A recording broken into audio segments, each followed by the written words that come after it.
Welcome everyone to PÖFF TV. I'm delighted to be joined today by Heilika and Liina. Welcome guys, the two directors for My Family and Other Clowns. How are you both? Very good, thank you. Excited. Our premiere is going to be happening soon. I was going to ask, so your film is playing as part of the Baltic documentary competition. It's not his first screening, but is this a special screening? How are you both feeling about it? It's definitely special because our film has been screened now all over Estonia in smaller, bigger cinemas since the end of September. But this is the very first time that it'll be shown to an international audience. So it's a festival premiere, and Black Nights, our home festival, our base. It's really the best place to have the international premiere. Yes, we're very much looking forward to the questions afterwards to see how the international crowd is going to take it. Yeah, because, I mean, how do you... Well, first, why don't you just introduce us to your film? What's the film about? Oh, I haven't done that for a while. Yeah, at least not in English yet. No, we haven't. We've had like tons of discussions and introductions, but, well, let's say like this. It's about a family, yeah, where the parents are famous clowns, Piip and Tuut. They have 3 kids, and one of the kids is autistic. So it's a family story with all the ups and downs that we followed for 5 years.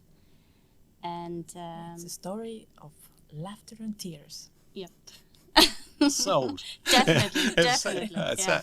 Well, I've seen it, obviously, incredibly personal and beautiful film. Just how did you decide this was the film that you wanted to make, and when did that begin? That began actually a very long time ago. We were a lot younger, like about 20 years ago. We were studying to be directors in the university. And Haide and Toomas were our main characters. They were our teachers. So they had just moved back from Denmark and looking for their ways in theater world as well in Estonia. And they were our teachers. So we got to know them, and we kind of kept following them throughout the years after. And kept following them more when we had our own kids. And then we started understanding, or not understanding maybe, but following how their story is going, like chasing the dream of the theater house and having kids and being married to somebody who you spend 24 hours with every day. And we kind of felt, I mean, we didn't have husbands that we spent 24 hours with, which is maybe good, but but we had kids and a dream of becoming a filmmaker. So their story started to really talk to us. Yeah, it's really the juggle, how do you keep things in balance? Their theater house in Toompea, in the very center of Tallinn, takes a lot of energy and effort. Then they're touring a lot, not only in Estonia, abroad as well. We followed them to China, to Denmark, for example. And then the kids, and one of the kids has special needs. So that was actually our starting point, that how do they cope or how do they manage the juggle which we have in our lives as well. So that was the starting point. How then, I mean, did the film completely transform as you went? How did the story evolve? Well, perhaps the most surprising storyline which kind of grew out of the original story was everything what started happening with their older daughter, Emma. We didn't see that coming. Either the parents, of course, didn't see. She's 15 when we started, and she really has the biggest changes in her life. Graduating school, entrance exams, falling in love for the first time, having difficulties with parents, moving out, so name it, everything is there. And this story became kind of emotional center of the family. And in the end, all ends well, let's say like this, Spoiler alert. Yep. Which was our plan all along. Yeah. Love wins. Yes. Well, that's always good. But when I talk to people about this film, people have very different perspectives, almost like they've seen a slightly different film to me. I guess we bring our own baggage to the screening. You yourselves, how did you get to be so connected to these people that they would open up to you and talk and share such intimate things that would shape the film? I think we were very honest with them. When we talked to them about, making that film, we told them they want to make a family story. We don't want to make a film only about Piip and Tuut, which would be an easier option, I guess. So we were very honest from the start, and they trusted us. So obviously because they knew us before as well, so it was a bit easier than being a stranger. But they trusted us, and because of their trust, their kids trusted us, and we tried to be very careful with that trust. And somehow we became part of their family, and we spent a lot of time with kids without parents as well. So in the end, when they all saw the final film on the screen, there were so many things which they didn't know or couldn't imagine that the other family members have told or reflected. So it was a really emotional, to watch this film together with them. But they never said anything that we should, take something out or they're not happy with.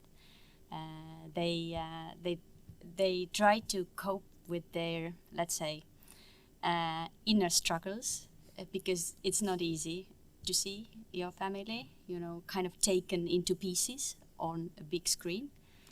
But they said that it's a film about us, but it's not our film. So we trust you as filmmakers. Wow, that's quite the relationship. I mean, this wasn't a short shoot. How long did you actually spend with them in total? We filmed for 5 years, and then we edited for 2 years. So 7 years altogether. So this is also something that, because I also teach young people how to make films, so it's a very hard one to talk about documentary. You go like, my last one was 7 years. They're like, no way. so yeah, it's. But it needed to be. We had the initial plan to do it for 5 years as well. So. Oh, I was going to ask. So it wasn't just because obviously in that period we have COVID as well. So you always set out with a 5-year plan. Yeah, that was the plan, because we imagined that when Emma graduates the high school, she probably will move out, and probably the dynamics of that family will change. Because, about a family, you can make the film for years. Like, it's really up to you as a filmmaker where you draw the line. So we imagined, things will change in 5 years when she moves out. But in real life, of course, everything went differently. She moved out before already, when they had difficulties in the family. So things changed, but we kept our promise. And when the 5 years was over, we finished. We felt that about this family we could tell 100 stories, but the story we wanted to tell is there, and now we really need to edit it, which was a challenge, as we had this, this kind of this mountain of material, and also their personal archive from the past when the kids were small. Which we watched. Were you editing as you went, or did you actually... No. Oh. No, we literally, the 5 years passed, and then we were like, right, this is it. That's very brave. So we have, hundreds of hours of our own footage, and then we have same amount of archive footage, and then we have the footage that they filmed during COVID, because we gave them a camera for them to film themselves. And so there was all these different types of footage that we had. So we had to, dig ourselves through it. And then Heilika went to America for a year to stay there. So we ended up editing it, me and Madlila, our editor, in Estonia, and then Heilika in America. So basically when we slept and she edited, and vice versa. And then we had these meetings in between. Wait, so what's everybody doing? But it's, we managed to do that too. a bit like our characters, and we got through it, and it all ended well. That's an interesting approach. 24-hour a day edits going on. You both directed. How does that dynamic work? Very well. But in terms, because Polite obviously answer. as the story was changing, were you discussing everything all the time and saying, look, I think That's this is actu- interesting, yeah. or maybe we should go in this direction? Were That's you always actually on the... saved us. Yes. That we discussed all the time. We didn't edit, and the reason was that we both had full-time jobs. It's not that you can really make a living while making documentary in 7 years. So we had the full-time jobs, but after every shoot we discussed, and in between, and then of course we stayed in touch with our characters all the time, and we try to analyze what's happening on the way. But in the end, we had to put it all together, and that went, I must say, quite smoothly. Like It did. There must have been a few arguments, surely. I don't know if arguments, but discussions about what fits to this story and what not.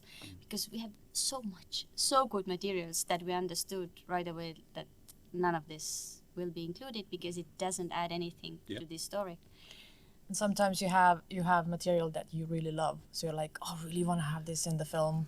Oh, can we please? And then it starts going totally the opposite direction, and I'll be like, no, but please, maybe here a little bit. No. I guess it helps there's two of you to say no. It definitely did, because in the end you have to say, oh, okay, so what's better for the film is that we take it out. So that kind of discussions we did have, but it was really good because then we could sort of like shake the story all the time. And we had help, Matti Lääne as a third editor, and she is a professional editor and a director as well. So she really had a kind of a look from outside. Yeah. Very helpful. You said tonight is the first time an international audience. What would you hope they would take from your film?